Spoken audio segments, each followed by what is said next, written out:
नमस्कार दोस्तों, आप सभी को शिवरात्रि की बहुत बहुत सारी शुभकामनाएं। कल महाशिवरात्रि का पावन पर्व है, तो हम आपके लिए लाए हैं एक छोटी सी बहुत ही आसान विधि से शंकर जी की पूजा, शिव जी की पूजा। अगर हम इस विधि से शंकर जी की पूजा करते हैं तो अवश्य ही हम पर शंकर जी की कृपा प्राप्त होगी। तो हमको जो इसके लिए सामान चाहिए, सबसे पहले हम देख लेते हैं हमको कल की पूजा के लिए क्या क्या सामान चाहिए। सर्वप्रथम दूध, दही, शहद, काला तिल, अक्षत यानी चावल, हरी मूंग, गेहूं, बताशा, काली मिर्च, काली उड़द, हल्दी, कपूर और लौंग, शिव जी के लिए जनेऊ, एक ये रुद्राक्ष रखा था, ये गंगा जल देख रहे होंगे आप सारे, ये बेल का तो विशेष महत्व होता है, आप सारे ही जानते होंगे। बेलपत्र, शमी पत्र, भांग, ये तो सारे ही जानते होंगे। फिर भी ये बेर, सरसों, पीली सरसों, जौ, ये धतूरा, ये शमी पत्र मिल जाए तो ठीक है, अन्यथा कोई बात नहीं। जो जितना सामान मिल जाए आराम से उसी के साथ हमको पूजा करनी है। बेलपत्र, ये पुष्पों की माला, सफेद पुष्प कल मिल जाता है तो ठीक है, नहीं मिले तो जो पुष्प मिल जाए वही चढ़ा के पूजा करनी है। मन में किसी प्रकार का संदेह नहीं लाना है कि हमको ये चीज नहीं मिली तो मेरी पूजा सफल होगी कि नहीं होगी। और ये कमलगट्टा, तो एक बार फिर से देख लेते हैं सामान क्या क्या चाहिए हमको कल की पूजा के लिए। ये है जौ, ये पीली सरसों, ये अक्षत चावल, गेहूं, लौंग और कपूर, हल्दी, बताशे नैवेद्य के लिए, शहद, दही, दूध, काला तिल, हरी मूंग, काली उड़द और ये काली मिर्च और कमलगट्टा। फल में बेल, अमरूद, पुष्प और पुष्पमाला, ये धतूरा, शमी पत्र और ये भोले बाबा के लिए जनेऊ। ठीक है, ये गंगा जल आप सारी देख रहे हो। रुद्राभिषेक के लिए हम एक ये पात्र लेंगे, किसी तसला जैसा है स्टील का, और हमारे घर में जो भी शिवलिंग है, छोटी बड़ी जैसी भी है, उसको इसमें रख लेंगे। जैसे हमारे पास ये वाले शिवलिंग है, मैंने इसको इनके साथ, मेरे पास नंदी भी है, नंदी और शिवलिंग को रख लेंगे साथ में। और सबसे पहले इस गंगा जल से शिव जी का स्नान कराएंगे। गंगा जल से शुरुआत करेंगे। ये गंगा जल एक लोटे या किसी बर्तन में डाल के और इसमें थोड़ा पानी मिलाकर, तो ये पूरा हमारा गंगा जल बन जाएगा इस तरीके से। जब भोले बाबा को स्नान कराएंगे तो स्नान कराते समय हमको ओम नमः शिवाय का निरंतर जाप करना है। ओम नमः शिवाय, ओम नमः शिवाय, ओम नमः शिवाय, ओम नमः शिवाय, ओम नमः। गंगा जल से स्नान कराने के बाद दूध से स्नान कराएंगे। ओम नमः शिवाय, ओम नमः शिवाय का निरंतर जाप करेंगे। ओम नमः शिवाय, ओम नमः शिवाय। साथ में नंदी को भी, अगर नंदी है तो साथ में नंदी को भी स्नान कराएंगे। ओम नमः शिवाय। दूध के बाद दही से स्नान कराएंगे। ओम नमः शिवाय, ओम नमः शिवाय, ओम नमः शिवाय, ओम नमः शिवाय, ओम नमः शिवाय, ओम नमः शिवाय। शिवलिंग को इस प्रकार से थोड़ा सा ओम नमः शिवाय, ओम नमः शिवाय, ओम नमः शिवाय। दही से स्नान कराने के बाद शुद्ध जल से स्नान कराएंगे। नमः शिवाय, ओम नमः शिवाय, ओम नमः शिवाय, ओम नमः। दही से स्नान के बाद शहद से स्नान कराएंगे भोले बाबा को।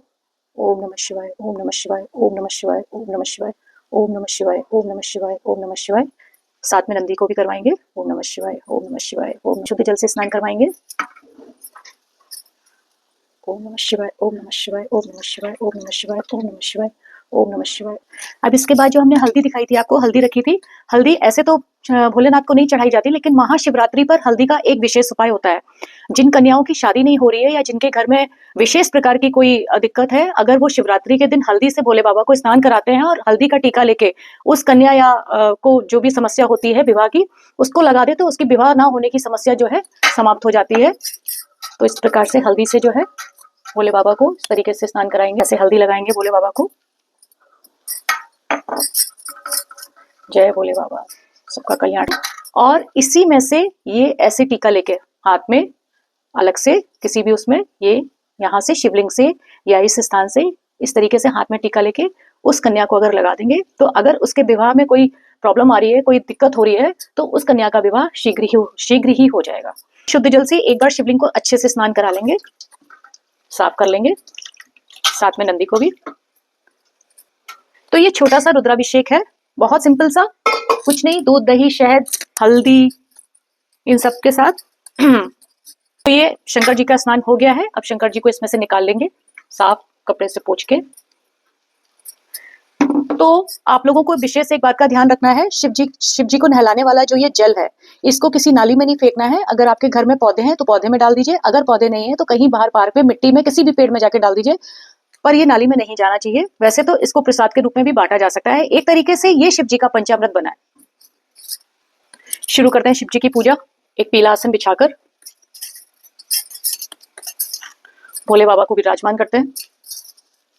जब भोले बाबा को पीले आसन पर या कोई भी आसन आपके घर में उस पर विराजमान करते हैं तो भगवान जी का आह्वान करेंगे। आह्वान के लिए हम करेंगे, हाथ में अक्षत लेंगे इस प्रकार से सीधे हाथ में, और एक पुष्प लेंगे इस प्रकार से, देखिए, और भोलेनाथ जी के सामने इस प्रकार से हाथ करके कहेंगे, आइए भोले बाबा विराजिए, आसन ग्रहण करिए, आइए भोले बाबा विराजिए, आसन ग्रहण करिए, आइए भोले बाबा विराजिए, आसन ग्रहण करिए। हमारे घर में कोई अतिथि आता है तो हम कहते हैं ना, आइए बैठिए।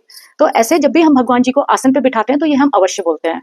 और ये चावल और फूल जो मैंने हाथ में लिया था, इसको यहीं पर छोड़ देंगे। भोले बाबा जी का त्रिशूल अगर आपके पास है तो ठीक है। ये नंदी जी यहाँ पे आ गए हैं। भोलेनाथ का डमरू भोले बाबा के पास, पीला और सफेद चंदन है, इससे हम भोले बाबा को चंदन लगाएंगे। ये पीला गीला चंदन है, ये सफेद गीला चंदन है। तो सबसे पहले स्नान के बाद भोले बाबा को चंदन लगाएंगे। ओम नमः शिवाय का निरंतर जाप करते रहेंगे। ओम नमः शिवाय, इस प्रकार से चंदन लगा लेंगे सफेद वाला। ये स्थान होता है दोस्तों, ये शंकर जी की पुत्री अशोक सुंदरी उनका स्थान होता है, तो हम यहाँ पे भी चंदन लगाएंगे। और ये जो स्थान होता है ये गणेश और कार्तिकेय जी का होता है, तो हम यहाँ पे भी लगाएंगे इस प्रकार से। अब पीला चंदन, प्रकार से चंदन हो गया। जो जने हुए वो भोलेनाथ को चढ़ाएंगे। चंदन के बाद भोलेनाथ का जो मैंने जनेऊ रखा था, ये भोले बाबा को चढ़ाएंगे इस प्रकार से। जय हो भोलेनाथ, या ऐसे भी करके चढ़ा सकते हैं यहाँ पे, इस तरीके से पूरे परिवार के लिए हो जाएगा। जय हो भोलेनाथ बाबा। इसके बाद बेलपत्र, शमी पत्र,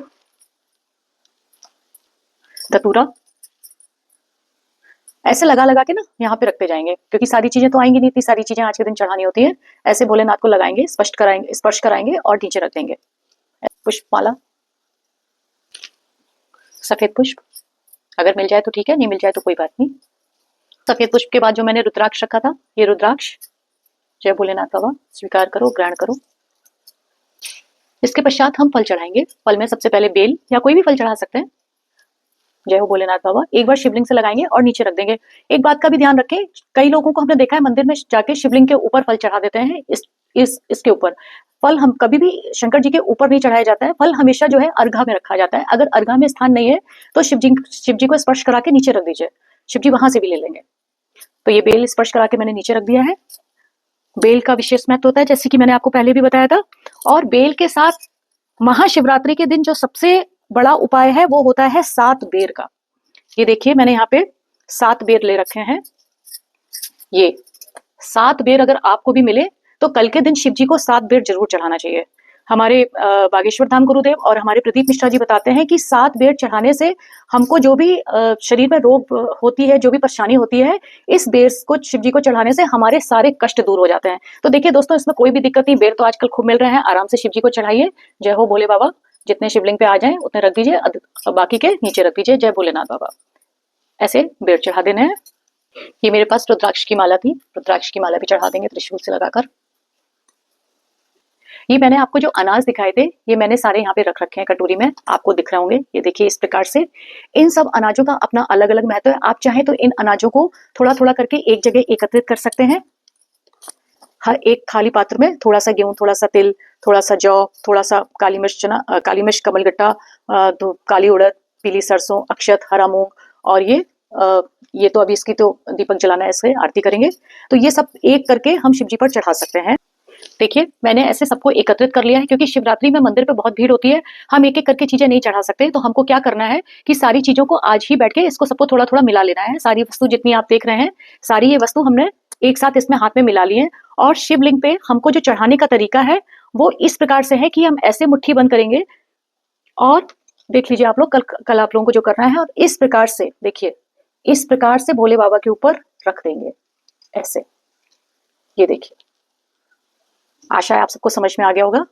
इस प्रकार से चढ़ाना है शिव जी को। कोई भी चीज जब हम चढ़ाते हैं भोले बाबा को, जैसे ये मान लीजिए नहीं समझ में आया, ये जौ मैंने लिया है, तो हम कभी ऐसे नहीं चढ़ाते हैं, ऐसे मुट्ठी बंद करते हैं और अपनी जो भी अपनी इच्छा है वो बोलते हैं, जो भी हमारे कष्ट है वो प्रभु जी से बोलते हैं अपने मन में, और उसके बाद ऐसे करके इसको इस प्रकार से चढ़ाते हैं। ये इस प्रकार से, ये होता है शिव जी को कोई भी चीज चढ़ाने का तरीका।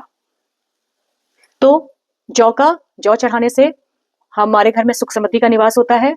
नैवेद्य, भोले बाबा को सफेद नैवेद्य बहुत पसंद है। काला तिल से हमारे गेहूं से जिनके संतान नहीं हो रही, उनके संतान की दिक्कत दूर हो जाती है।